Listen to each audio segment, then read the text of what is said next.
simulan na natin ang ika-25 istorya. At dahil sa pagtitig ni Saul kay Golgotha, makikita ang labis na panginginig ng buong katawan nito.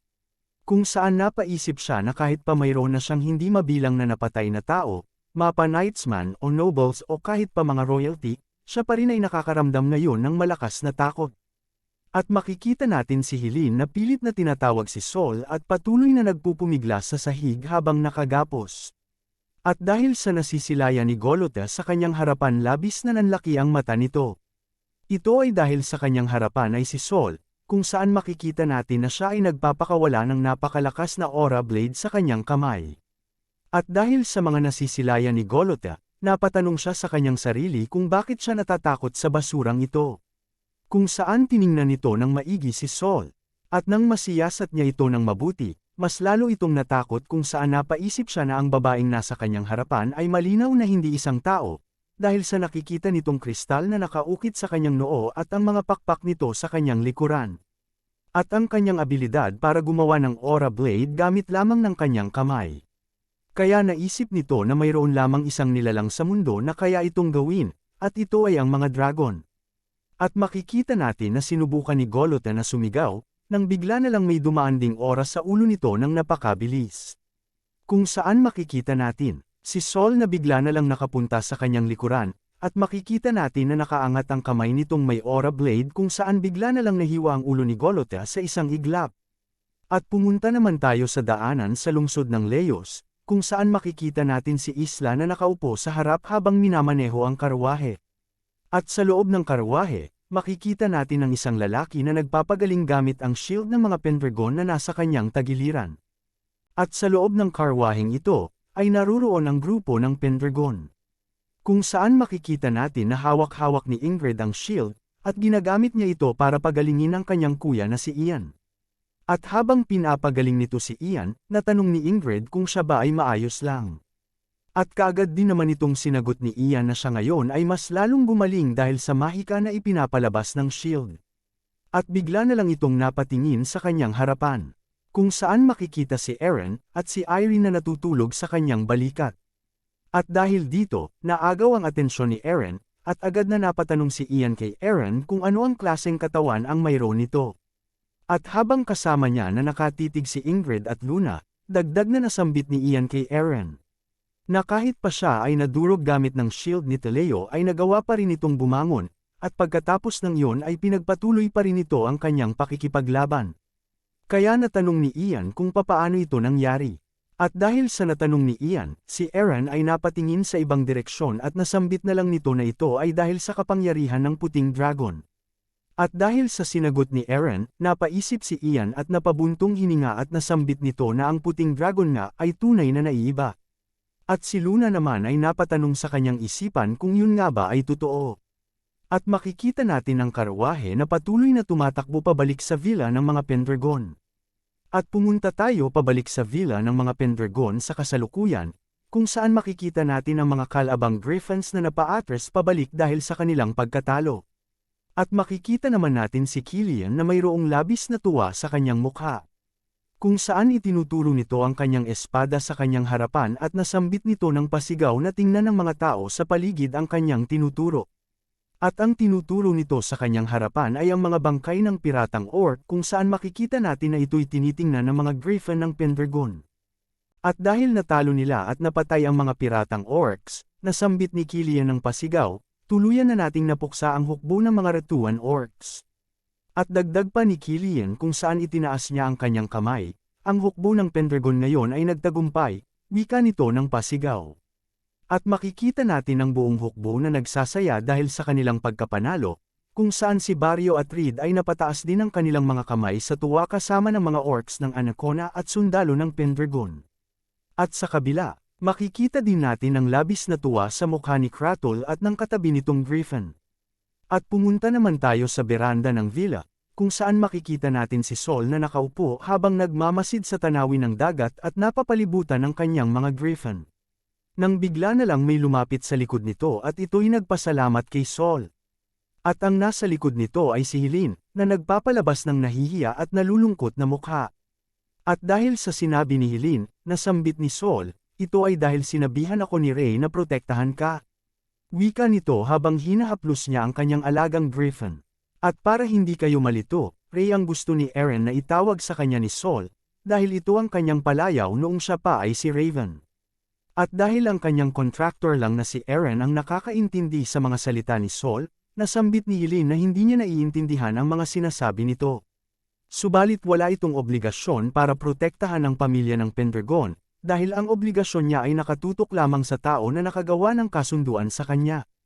At dagdag pa ni Helene, habang nakayuko na alam niya yon. Kung saan dahil sa mga nasambit nito, napalingon sa kanya si Saul. At makikita sa mga mata ni Helene ang lungkot, kung saan naalala nito ang mga pangyayari noong si Gordon pa ay nabubuhay. At nakita niya lang ang puting dragon na si Saul na nag-anyong tao ng isang beses. Kung saan habang kaharap ni Saul si Gordon, bigla na lang itong nag-anyong tao. At pagkatapos nitong mag-ibang anyo makikita natin na ito ay parang nakikipag-usap kay Gordon. At dahil sa nakikita ni Helene, napaisip siya kung gaano si Saul kalakas at ito'y mas maganda pa kaysa sa sinumang tao. At noong makita niya na sila ay nagtitinginan sa isa't isa, hindi niya napigilan na makaramdam ng matinding selos. At bumalik tayo sa kasalukuyan kung saan napapikit si Helene. At habang nakaharap siya kay Saul, nasambit niya, kung tinitingnan mo ang anak ko, naramdaman ko na mayroon kang malungkot na titig. Kung saan para kang nagbabalik tanaw sa isang malayong nakaraan.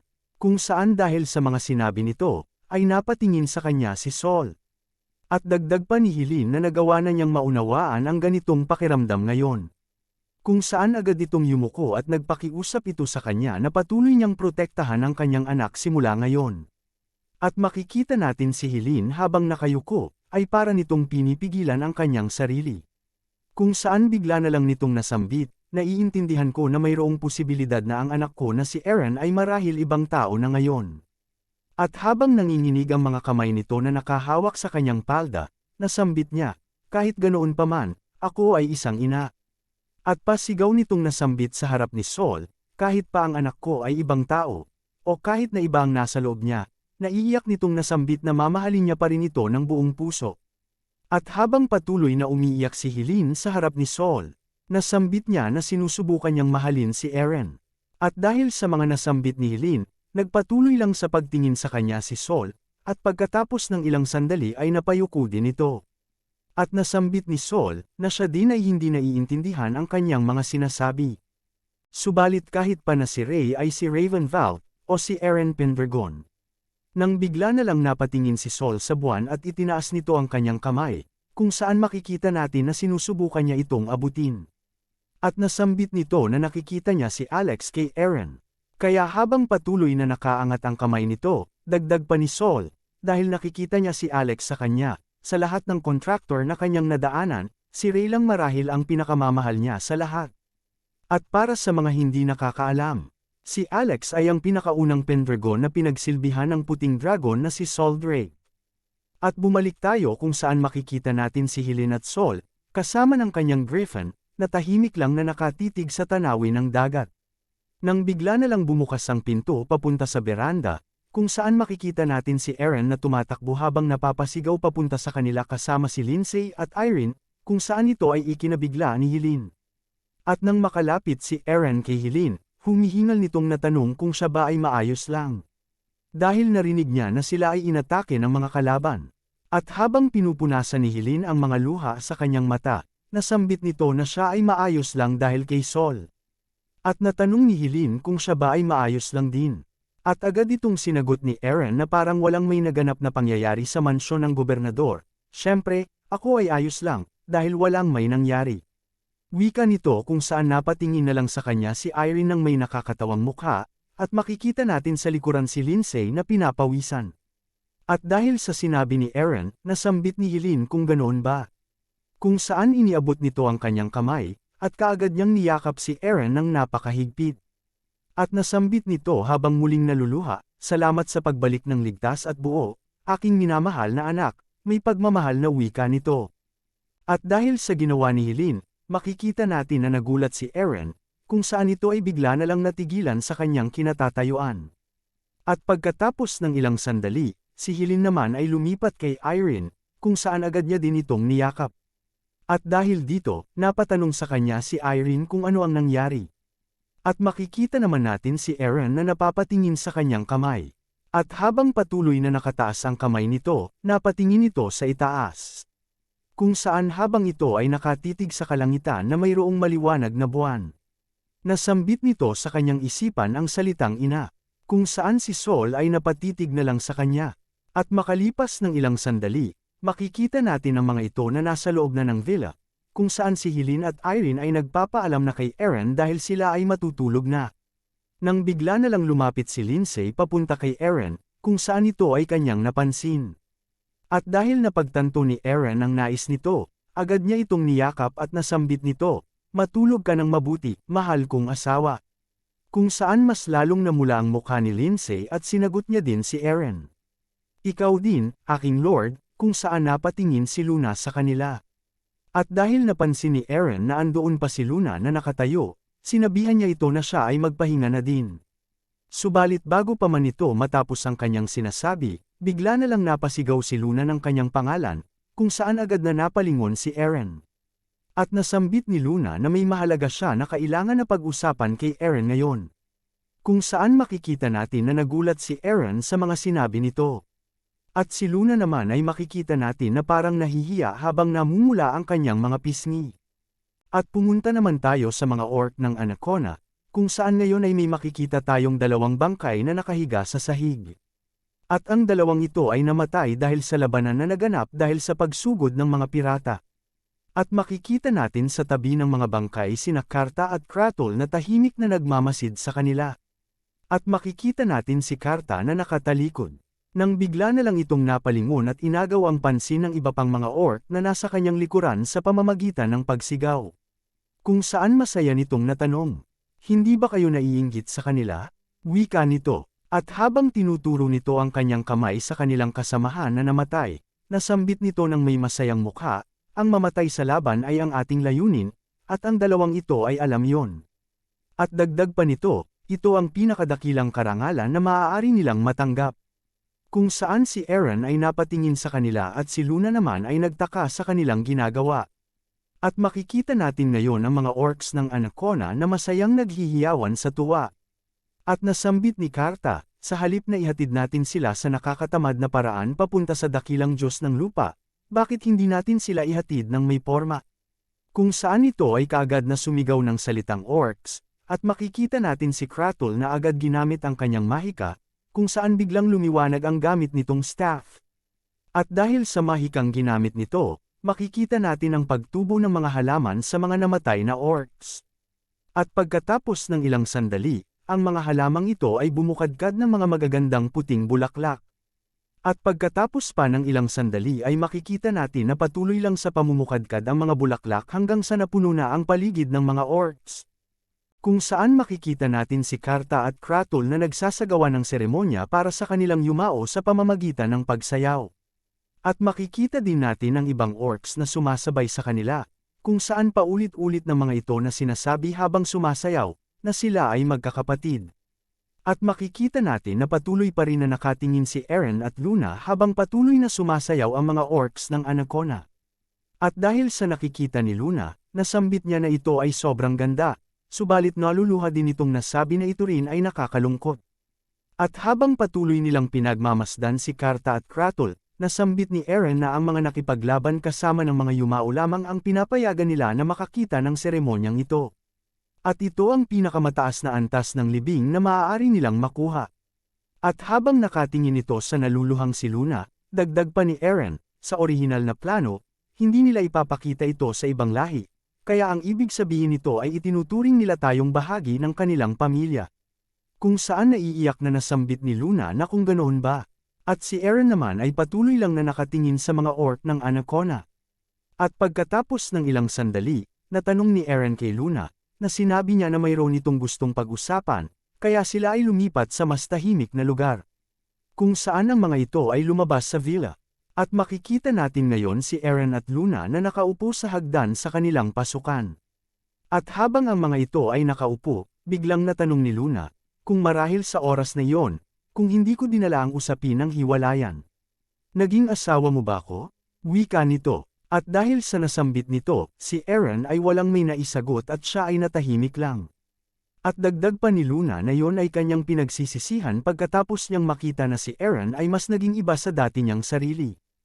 At dagdag pa nito, habang nakatingin sa ibaba, ang hiwalayan ay naging desisyon ng kanyang pamilya. Kaya naisip niya na wala na siyang magagawa dito, kaya siya ay agad na sumuko.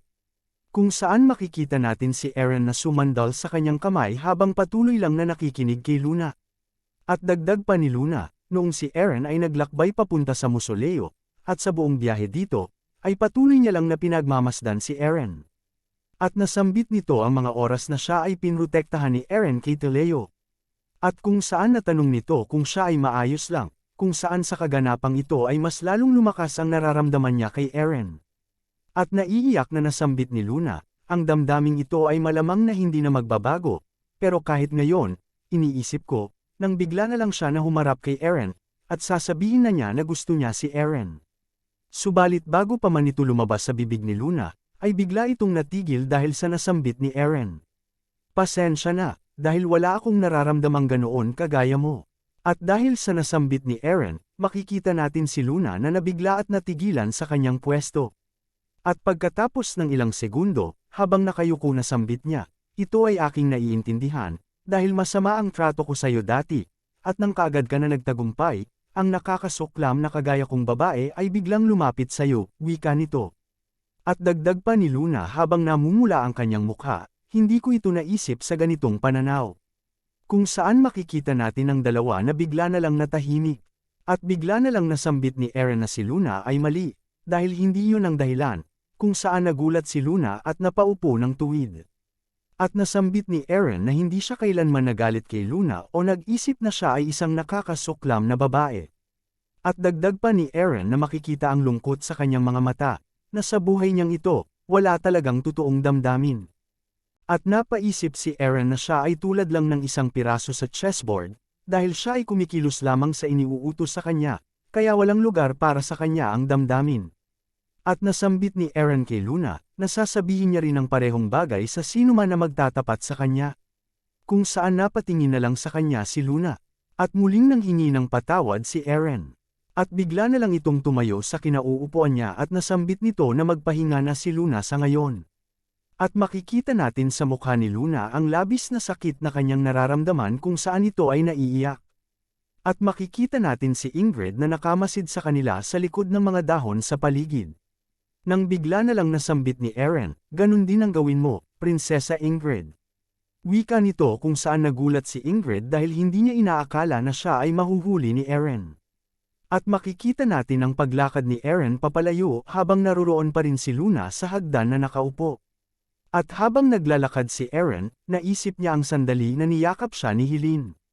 Kaya nasabi niya sa kanyang sarili na hindi ibig sabihin na walang lugar ngayon para sa kanyang damdamin ay hahayaan niya na lang ito.